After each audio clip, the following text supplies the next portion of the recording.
ត្រឡប់ទៅវិញហួយឈីអ្នកគួរតែត្រឡប់ទៅវិញហើយនីអ៊ីងកាយហួយឈីលើនីអ៊ីងកាយហួយឈីលើនីអ្នក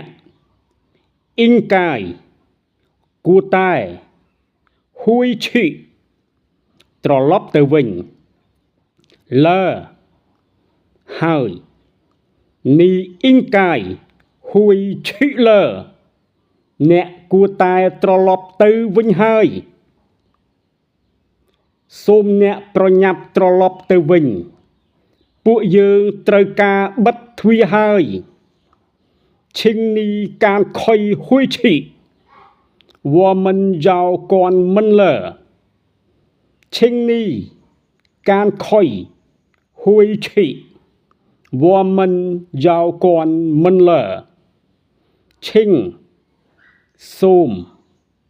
នីអ្នកកានខុយប្រញាប់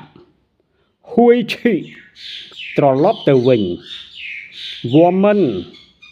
ពួកយើងយ៉ាវត្រូវការ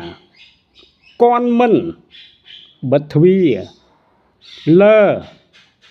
ហើយឈិងនីកានខុយហួយឈី